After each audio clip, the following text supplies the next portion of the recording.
Bom, o nosso tempo é curto, de antemão, eu vou tentar não passar das 11 horas. Esse é um evento que normalmente a gente faz em 2 a 3 horas, onde faz com muita calma e tal. A gente aqui para tentar, ser bem objetivo, a gente vai dar uma pegada forte. A primeira parte eu vou explicar um pouquinho da metodologia. A metodologia tem muita coisa na internet para que vocês busquem. DISC, dominância, influência, estabilidade e conformidade. É uma metodologia de 90 anos. O cara que inventou isso aí consolidou alguns conceitos e lógico, há 90 anos atrás o teste não era eletrônico, ele definiu o conceito e anos depois várias empresas, várias pessoas, várias instituições geraram o mapeamento eletrônico.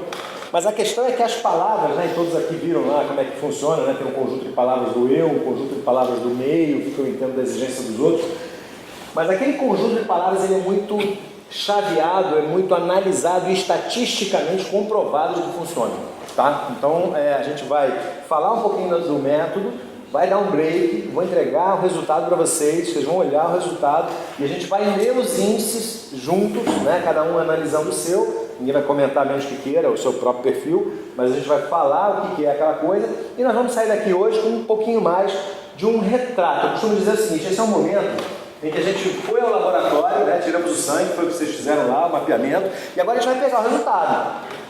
Então, assim, da mesma forma como biologicamente a gente pega lá o exame de sangue, vem escrito que nós somos biologicamente ali, a composição daquilo, nós vamos agora emocionalmente entender como é que é o nosso perfil comportamental. Como é que a gente age, como é que a gente reage, e baseado em quê? Baseado em grupos estatisticamente comprovados, que são estruturas de reação comportamental existente entre as pessoas, tá? Bem, vamos lá? Aqui eu vou falar rapidinho, o Espaço Psiquismo a empresa que eu participo, quando a gente fala aqui de saúde emocional, a minha sócia é psicóloga, eu sou coach, muito focado na questão de gestão comportamental, mas a gente entendeu, e aí foi legal porque o espaço já existia há muitos anos, eu quando embarquei, eu trouxe as questões do Molson, que é o DISC, e trouxe também a minha formação, que é do Cury, que é totalmente emocional. E é o gatilho da humanidade, é a emoção, A gente entendeu isso e pegou isso como um pilar. Como é que a gente vai trabalhar? Vou fazer um coach executivo, um coach empresarial, vou fazer... Como é que está a situação de emoção das pessoas envolvidas naquela questão? Porque é todo o nosso pilar estrutural para fazer as coisas acontecerem. Então, temos lá a psicologia, as terapias complementares, o self-profile, que é a plataforma de mapeamento, e o serviço de coach. Aqui falando rapidinho, quer dizer, o Rafael tem uma formação, essencialmente a minha passagem é tecnológica, caminhei aí, estava falando do Trello, a parte de metodologias ágeis, Scrum, eu tenho também uma formação em certificação na Psychoanalyze. Sou trainer em perfil comportamental, a nossa plataforma é da Solis, eu sou multiplicador da Solis e, como eu falei, a formação aí pela mente em coaching baseado no emocional. Professor, coordenei alguns cursos acadêmicos, tive aí uma passagem em grandes instituições e eu estou empreendendo, tá? A gente vai passar aqui rapidinho também. O que eu vou destacar da nossa agenda, Acho que o momento inicial, como eu falei, a gente vai discorrer um pouquinho sobre a metodologia, falar um pouco dos perfis, e aí a gente vai fazer entrega do mapeamento e uma dinâmica de validação. O que eu chamo de dinâmica de validação? A gente vai olhar para isso e dizer, opa, esse aqui sou eu, opa, não sou não, esse negócio está errado. Tá? E aí é um momento legal, porque essa é a hora de entender o quanto aquilo para esse grupo foi válido. Então a gente vai olhar, entender perfil, competências, gráficos e índices, a estrutura toda do resultado. E a gente vai falar rapidinho também sobre o desenvolvimento dos perfis, porque na verdade hoje, e aí eu vou explicar isso no final de novo, mas já falando, a gente tem um mapeamento que é uma coisa, é um teste lá, o desenvolvimento do teste. A gente tem a devolutiva, que é um trabalho de sentar com a pessoa e dizer, olha, vou fazer agora falando de você a leitura do seu mapa, tá?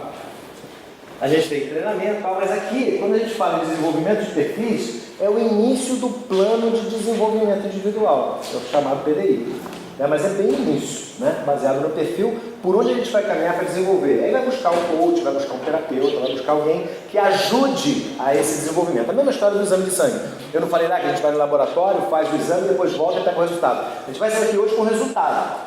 cabe a nós procurar ou não um médico para trabalhar, né, nessas questões que vão aparecer no mapeamento, ok? E aí, gente, dúvidas, por favor, fiquem à vontade, tá? Bom, falar rapidinho aqui sobre a questão do autoconhecimento. Eu gosto muito desse diagrama, que não foi eu que inventei, mas eu peguei em algum lugar. Que ele fala do autoconhecimento, e a gente está falando hoje aqui de autoconhecimento. Quando a gente fala de mapear perfil comportamental, é tirar foto de como nós reagimos. Ah, mas eu sei como eu sou. Ah, eu sei, mas às vezes não sei tanto quanto quando aparece ali, né? Ah, eu sei que eu tenho um colesterolzinho lá, né? Mas o índice do colesterol vem no exame especificamente quanto é. Até sobre isso a gente vai ver aqui que tem um item chamado intensidade do perfil. Ah, eu sou executor, mas eu sou executor quanto? Né? E aí tem aquela história que eu sempre falo também do remédio e do veneno, né? Tudo numa determinada dose tem um teor ou um peso e numa outra dose tem outro, né? Então, de repente, um determinado perfil baixo é uma coisa, esse mesmo perfil extremamente alto é uma outra coisa. A gente vai falar também rapidinho sobre intensidade. Mas falando aqui de autoconhecimento, um pouco do que a gente vai estimular, a gente vai ver que passar do autoconhecimento para a autoaceitação é um exercício, né? Porque autoconhecimento, ele não acaba no, poxa, eu sou bacana nisso, eu sou bacana nisso, eu sou bacana nisso. Muito pelo contrário, né? Ele vai muito no, eu não sou tão bacana nisso, eu não sou tão bacana nisso, né? Aqueles pontos que são chamados pontos a desenvolver é que é o grande desafio de todos nós. Quando a gente olha para o perfil comportamental, a gente tem toda a certeza do mundo que nós vivemos num contexto de cobertor curto. E o que eu quero dizer com cobertor curto? Vou tapar lá a orelha, o pezinho vai ficar de fora, vou tapar o pezinho, a orelha vai ficar de fora. Ou seja, as competências que cada um de nós individualmente tem, elas não são suficientes para tudo da nossa vida, né? E o que a gente vai fazer? Tentar desenvolver competências, tentar usar pessoas que são complementares às nossas, né? Isso tudo é uma estratégia de desenvolvimento pessoal. Quando a gente fala aqui de autoaceitação, a partir do autoconhecimento, me olhando de uma forma verdadeiramente, né, honesta, aceitar o que eu principalmente não tenho. Entender que não ter algo é coisa de milhões de pessoas iguais a mim, né? Eu tenho uma característica X, eu não tenho uma característica Y. Eu tenho uma característica A, eu não tenho uma característica B. E assim é. Essas características não possuídas naturalmente, eu vou adquiri-las ao longo de um tempo, flexionar elas ou trabalhar nessa deficiência. Então, por isso que a gente bate muito na questão do autoconhecimento, que a partir daí é que eu posso traçar um plano de autodesenvolvimento. Se eu não vencer a barreira de me aceitar nesses pontos mais sutis, eu não vou avançar na questão do desenvolvimento e muito menos chegar na questão da autoestima, né? Então, de novo, acho que tem gente aqui nessa sala com muito mais propriedade até para falar sobre esse quadrante, mas a gente vai focar hoje aqui. Então, essa base ela é muito importante, por isso que a gente acha a ferramenta poderosa com relação a esse start desse ciclo, que é gigante, mas que aqui é fundamental que a gente tenha um mapeamento correto. Tem gente de engenharia aqui, não tem? Engenharia. Então, assim, quando a gente faz lá uma fundação de um prédio, não tem a história de analisar o solo? Não tem a sondagem, não é isso que chama? Então, quando a gente faz uma sondagem lá para entender se o solo é rochoso, é arenoso, é não sei o quê, ou se vai, né, o prédio vai balançar ou não, é meio como se você mapear onde você vai construir alguma coisa. Nessa parte aqui, quer dizer, é o mapeamento de cada um de nós, né? É entender que solo, que chão é esse para a gente construir esse plano de desenvolvimento depois. Legal? Então aqui a gente está viajando um pouco em conceito, e aqui também a gente vai falar, e por que eu acho importante isso aqui, todos conhecem aqui em termos de William Glasser? Não? Fala um pouquinho sobre como nós conhecemos, como nós aprendemos, né? Então, mostra que 10% quando eu leio é absorvido. Então, pega um livro lá, do livro que eu comprei, só vai ficar 10%, 90% estou jogando fora. A absorção, historicamente, é isso. 20% quando escuto, 30% quando vejo, ver e escutar 50%, conversar, perguntar, repetir, reproduzir 70%, 80% escrevendo, interpretando e 95% quando eu explico, resumo, estruturo, defino, generalizo, elaboro, estudo. Então o que eu quero dizer é o seguinte: Se essa é uma matriz, né, do estudioso lá que batizou a matriz, que mostra uma capacidade de absorção sobre algum conhecimento, quando a gente fala de autoconhecimento, a gente tem que debruçar e debulhar esse negócio. Não adianta pegar o relatório, virar as costas e sair para guardar na gaveta. Mas há de se fazer uma reflexão, de fato, sobre o que apareceu ali. E a resposta a gente não pode deixar. Às vezes é engraçado, porque às vezes eu faço muito evolutiva e a pessoa diz, não, mas peraí, você está dizendo aquilo. Eu não estou dizendo não, quem está dizendo é você. Né? O relatório, quem responde é quem está dizendo no relatório. O relatório é só um método, uma técnica para afunilar, para transformar aquilo que você respondeu numa coisa explícita, de uma outra maneira. Na verdade, ele pega o tácito do teu sentimento ali naquelas palavras e transforma no explícito, um diagnóstico de personalidade. Ok? Bacana isso aqui? Eu adorei quando conheci esse negócio aqui, que eu achei que tinha muito a ver. Fala de conceito, né? Comportamento, o que é? Resposta a estímulo ou sentimento relacionado com o meio. Então eu me comporto à medida que o meio, né? Eu interajo com o meio, eu sinto, eu acho, eu percebo, então eu vou, né, agir de uma maneira ou de outra. Perfil, ele vai ser o quê? Um padrão a esse conjunto de estímulos, né? E nesse padrão vai entrar, de novo, né, a questão das emoções, sentimentos, conforme o perfil de cada um. Então alguns vão reagir chorando, outros vão reagir sorrindo, pode ser de nervoso e tal, mas às vezes uma mesma situação, dependendo do perfil, vai gerar situações diferentes. E a gestão comportamental é quando a gente consegue conduzir uma organização, uma estrutura, uma família, um conjunto de pessoas, ou individualmente, numa questão de perceber, né, essa estrutura de comportamento e lidar melhor, principalmente com as diferenças. Nossa dificuldade, às vezes com o igual a gente também tem problema, né? Mas às vezes com o diferente a gente não consegue entender. Eu sou rápido, ele é lento, eu sou falante, ele é calado. Então essa diferença que às vezes na cabeça da pessoa passa por eu sou assim, e ela acha que ela é. Ela e milhões de outras pessoas são assim, estruturalmente daquele jeito. E porque elas são estruturalmente daquele jeito, elas vão reagir de um determinado jeito, né? Olha lá? Não? Tem atenção assim, olha. Tá? Quem quiser colaborar, fica à vontade. Mas vamos lá. Então, onde é que a gente vai usar esse negócio, né? A gente vai usar para recrutamento e seleção. Acho que aqui é uma das coisas mais conhecidas. As organizações utilizam a metodologia DISC há muitos anos para mapeamento de perfil no processo seletivo. Então, o que é isso? Eu quero um cara extrovertido, um cara falando que é isso, um cara aquilo, tal, isso aqui. Ele já traz pelo mapeamento. Mapeou o cara é extremamente calado, extremamente fechado, não vai dar. Esse cara vai ser custoso para ele estar falando todo dia. Ele precisa de um cara falante. Então, ele identifica pelo perfil o cara falante. E aí, depois, ele observa as competências técnicas. É até interessante que, quando a gente fala de recrutamento e seleção, a orientação correta é a seguinte: mapeia o cara primeiro e depois vê as habilidades técnicas. Porque é importante lembrar que, do processo seletivo atual no mercado, 60% dos desligamentos são por questões comportamentais.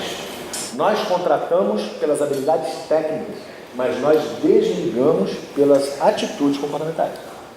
Como é que a pessoa se comportou, como é que a pessoa reagiu e tal, não sei o que, não é. A menor parcela é a questão da inabilidade técnica, alguma coisa. Aliás, eu diria até que é muito mais fácil você desenvolver competências técnicas do que desenvolver competências comportamentais. É muito mais caro, inclusive, tá? Então, muito bem, no processo de recrutamento e seleção, a gente pode usar a gestão de conflito. Você imagina o seguinte: você pega uma empresa, não vou mapear a empresa não, vou mapear só a liderança. Ok, já fiz trabalhos assim. Entrar numa empresa e, precisamos entender melhor as lideranças. Tem muito conflito aqui, o diretor industrial bate de frente com o diretor de vendas, eu não sei quem bate de frente com não sei quem, a gente tem conflito toda hora. Vamos entender a gestão do conflito? Vamos fazer um processo de trazer gestão comportamental para dentro da empresa e, usando isso, vamos trazer para a cultura da empresa, trazer para dentro da cultura da organização. A gestão comportamental é fantástica, porque você traz o quê? Você despressuriza a questão das diferenças. As pessoas compreendem melhor como funciona a questão das estruturas de comportamento, entendem que um é assim e o outro é assado e passam a se respeitar mais. É até um processo de transparência. Avaliação de clima organizacional. Nós sabemos que muitas empresas fazem anualmente, semestralmente, fazem alguns períodos, um questionário onde elas dizem como você está achando que está o trabalho, como está a sua estrutura, como está os recursos, como estar feliz com o seu chefe, seu ambiente de trabalho é bom, seu chefe é bom, seu colega é bom, né? Aquilo é objetivo.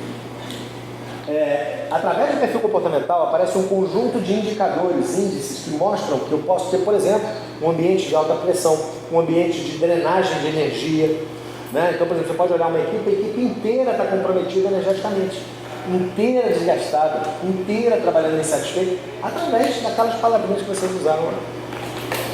Coaching, sim, processo de coaching, o que tem de clientes de coaching nesse negócio é muito grande. Por quê? Porque para o coaching, para a terapia de tratamento, é muito acelerador, né? O cara quer fazer um mapeamento e entender aquela pessoa que chegou. Não conheço a pessoa, estou iniciando o processo do coaching e eu preciso entender melhor como ele é. Então vamos mapear para já trazer, já acelerar um pouco. E aí depois desenvolve aquele trabalho, né? Com mais atenção, com mais carinho, com mais profundidade, até que tu já tem esse mapeamento. Processo terapêutico, da mesma maneira, né? Entender melhor, acelerar a aproximação e treinamento e desenvolvimento. Como é que eu vou treinar essa pessoa? Como é que eu vou desenvolver essa pessoa? Quais são as competências? Quais são as habilidades que eu preciso desenvolver? Então o mapeamento vai trazer também isso para a gente. Alguém estava tirando a foto? Tirou? Desculpa. Gente, alguma pergunta daí? Tranquilo? Por que a gente passeia nos conceitos? Porque isso faz parte do entendimento do que é a aplicação desse negócio. Se a gente chegar ao resultado disso aqui, a gente tem que realmente levar uma visão mais ampla de como é que a gente traz e aplica esse negócio de uma forma mais aberta. Bom, e aí o que eu tenho de benefício? Né? Desenvolver um olhar mais apurado de si e do outro. Me entendo, me aceito. Entendo o outro e aceito o outro. Olha a redução de conflito aí. Observar e compreender melhor as diferenças. Né? E as diferenças são em grupo. Existem milhões de pessoas iguais a mim, milhões de pessoas iguais ao outro, milhões de pessoas iguais ao outro. Tem um conjunto de grupos predominantes que se apresentam. Minimizar conflito, a gente falou. Né? A hora que eu tenho um olhar mais apurado e entendo as diferenças, naturalmente vou melhorar esses conflitos aí. A comunicação mais eficaz. A gente fala muito aquela história, eu vou tratar o outro como eu gostaria de ser tratado. Está errado. Eu vou tratar o outro como o outro gostaria de ser tratado. Essa é a melhor forma de comunicação. Se ele é muito objetivo, eu vou tentar ser muito objetivo. Se ele é um pouco mais analítico, eu vou tentar detalhar um pouco mais para ele. Cada ser humano, cada perfil tem uma necessidade diferente. E ainda bem que a gente conseguiu agrupar isso em grandes grupos, em 4 grandes grupos. Então fica um pouco mais fácil de ser entendendo os grandes grupos, mais ou menos se localizar. Aumento do acerto nas contratações, aqui muito naquele contexto do processo de seleção, né? Melhora na retenção de talentos. Olha, se eu estou trabalhando nos conflitos, se eu estou trabalhando nas competências, se eu estou fazendo uma gestão comportamental, eu vou reduzir o meu turnover, eu vou reduzir a rotatividade da minha equipe. Né?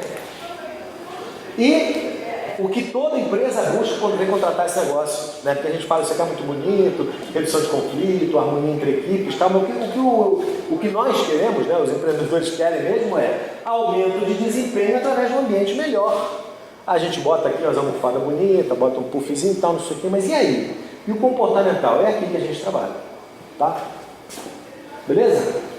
Tá bom, para quem está fotografando, ok, pode continuar fotografando, mas eu vou mandar esse material todo para vocês, tá? Só para as pessoas verem, eu mando, você manda já da outra vez, eu mando. Importância para instituições, né? O que a gente... Você está filmando aqui, né? Ah, deixa eu ver. Bom, aqui a gente quando fala na cultura, e a gente já falou da questão da gestão comportamental e toda a importância que ela tem. A gente passou, assim, a gente terminou um pouco em alguns pontos principais. Mas falando de cultura empresarial, a gente sabe que a cultura, ela emana valores, né? Então a cultura da empresa é X, tem uma pegada X, né? O movimento da empresa, a percepção do que a empresa é. A cultura normalmente não é aquilo que está escrito no papelzinho lá que fica no quadro, mas é o que ela transpira. O que ela passa para quem chega, né? Então essa cultura emana esses valores, né? Esses valores inspiram vontade. Se eu entro numa empresa que tem uma cultura X, eu estou motivado, eu estou inspirado, eu estou, né? E essas vontades vão transformar comportamento. Então à medida que eu estou em harmonia ali, eu vou, e esse comportamento vai reforçar a minha cultura que volta a movimentar essa cadeia, digamos, sucessiva, né, e produtiva na questão da gestão comportamental. Então, quando eu incorporo na cultura da organização a gestão comportamental, isso fortalece os laços e fortalece a cultura da empresa. Falando rapidinho de história, mapear perfis comportamentais em grupos é milenar, né? Os gregos, lá em 590 a.C., classificavam pelos elementos, água, ar, fogo, terra, e diziam que conforme cada tipo de comportamento era associado a um elemento desse da natureza. Hipócrates, lá em 370 a.C., ele já falava que a questão dos fluidos, né, sangue, bile negra, bile amarela e fleuma, ele atribuía o perfil comportamental a questões biológicas, estrutura da biologia. Uma associação que ele fez, mas ele identificou que haviam 4 grupos também. Galeno, esse é um método colégio sanguíneo pneumático melancólico, é usado ainda até hoje em alguns lugares, tá? É uma metodologia também antiga, mas você vê que ela é aproximadamente 190 depois de Cristo. Jung, né, que é o pai da psicologia analítica, ele também trabalhou como produtor intuitivo, sensitivo e analítico, também 4 grupos, aí já bem mais recente. E finalmente o Marston, William Moulton Marston, o nome todo dele, que atribuiu 4 elementos: dominância, influência, estabilidade e conformidade. O Marston, ele escreveu um livro chamado As Emoções das Pessoas Normais, vou mostrar cá para seguir, e já temos 90 anos esse negócio, e ele estrutura, ele liga, né, esses 4 eixos aqui, baseado também na questão do eu, e na questão do meio para o eu, e é a base do disco, que muita gente depois desenvolveu em cima da metodologia, da base que ele gerou, o mapeamento eletrônico. Então aqui, esse é o livro, ó, As Emoções das Pessoas Normais. Essa é uma versão brasileira, é um livro denso, tá? Não recomendo a todos comprem, porque assim, mas é um livro curioso, é um livro que, para quem quiser se aprofundar na história de entender perfil comportamental, ele vai assim nas entranhas das entranhas de cada perfil, de cada sentimento. É um negócio bem curioso. Então ele compreende, né, como o ser humano está inserido, né, e como ele reage a ações e reações, como é que é o mecanismo, os gatilhos, né, de cada perfil. E 2 pilares, na verdade são 4 tipos com 2 pilares. Lembrem que vocês responderam o mapeamento através de um conjunto de palavras, que era o eu, e um outro conjunto de palavras, que era o meio para mim. Ou seja, o que eu achava que os outros achavam que eu deveria ser ou deveria ter, né? Então é isso. E nessas 2 dimensões existe a dominância, influência, estabilidade e conformidade. Isso aqui o Szinho de DISC, né, porque é em inglês, mas é esses 4 pilares. Então a dominância, a gente vai falar um pouquinho dos perfis, que aqui a gente vai ter o perfil executor, comunicador, planejador e analista, que tem a ver com cada um desses sentimentos. Então, essas 4 características, elas são como se fosse uma receita de bolo. Cada um de nós é uma composição em percentuais diferentes de dominância, influência, estabilidade e conformidade. Dado o quanto mais ou menos nós tenhamos de cada um, o perfil se apresenta de uma determinada maneira. Tá? Bem, aí um pouquinho que a gente já falou, né? A vantagem, né? Elaborar estratégia de equipe, harmonia em relacionamentos interpessoais. Um comentário que é bacana, a gente fala muito de empresa, fala muito de instituições, mas isso é muito usado pessoalmente também. Invariavelmente, eu saio de uma sala como essa, as pessoas me chamam, vai fazer da minha esposa, vai fazer do meu pai, vai fazer da minha mãe, vai fazer do meu filho, vai fazer, né? Porque as relações familiares também é muito interessante. Tá? Bom, a gente vai falar um pouquinho dos perfis, e depois a gente falar dos perfis e vou distribuir os resultados. Então aqui, essa é a nossa marca Self-Profile, né? Em cima da plataforma. Aqui vocês receberam o dicionário de perfis, não? Acho que eu mandei o dicionário de competências, né? Eu mandei um arquivinho para o Zap. Todos receberam os arquivinhos? Não. Não? O grupo? Hub 2? Recebeu, né? Passou direto. Hã? Posso ter recebido e passou. Todo mundo está no grupo Ruby 2? Será que não é mais fácil colocar Depois- só no Trello, não? Posso colocar. Posso colocar lá. Acho que no WhatsApp Tá. o feed fica... Pode ser, boa ideia. Eu vou colocar lá então. Mas de qualquer forma, vamos lá. A gente vai ter muita literatura para esses quatro tipos, mas a gente vai passar rapidinho, bem rapidinho, sobre cada um que tiver dúvida pode falar. Executor, nosso primeiro perfil, ele é esse movimento ali, né? Essas mãozinhas, esses bracinhos aqui. Eu não vou recomendar a vocês. Eu vou falar dos 4 perfis e vocês vão olhando e pensando em vocês, as pessoas que vocês conhecem, mas principalmente vocês. Tentem imaginar quem vocês são. Rafael, aquelas porcentagens que estavam ali sobre nós. As porcentagens. Naquele gráfico. Isso aqui? Então, cada um de vocês vai ter. Isso aqui, esses números aqui tá maluco, não tem nada a ver com o resultado que você vai ver. Mas é assim, é isso aqui. Vocês vão ver um gráfico, tá? Mais ou menos isso, vai aparecer. Mas isso aqui ainda é lúdico, isso aqui ainda não é a cara do relatório. A síntese da sua análise. A análise a gente faz olhando um gráfico semelhante. É um pouco diferente, porque esses percentuais, 87% não existe. A gente vai ver a estrutura ou outra. Não temos gabarito. Não, isso aqui é a síntese. Não é. Esse aqui é lúdico. Aquilo ali deve somar 100%, né? Deve somar 100%, exatamente. Faz sentido. Na verdade, tem um conjunto de percentuais que a gente vai falar. A gente vai explicar tudo direitinho os gráficos, tá? Porque o barato do negócio é esse. Por isso que eu, da outra vez, eu falei, a gente tem que ter tempo. Porque assim, os gráficos, a gente precisa sair daqui entendendo. Então, sim, essa é uma parte que eu não abro mão. Pode passar meio rápido a explicação, mas a gente tem que sair entendendo para ter valor. Bom, executor, ele tem ênfase em superar obstáculo, alcance de resultado, ele quer meta, quer objetivo, né? Então, para ele é importante fazer rápido, quer entregar, quer volume, quer número, quer bater os objetivos dele, valoriza demais os resultados atingidos, busca resultado através de domínio e poder. Vejam que a palavra do executor é dominância. Então ele traz isso muito forte, muito presente, muito marcante nesse perfil, né? E o que o executor tem medo? De perder autonomia. Um cara tão, com esse contexto de liderança, com essa dominância alta, essa dominância presente, digamos, se ele perder autonomia, perde o sentido de tudo que ele traz como valor, né? Outro medo dele é de perder a posição de outra pessoa. Então, digamos que ele tem uma liderança lá situacional num grupo, numa empresa, numa instituição, e alguém está ali concorrendo com ele, e ele é muito competitivo também, ele vai, se preocupar com isso.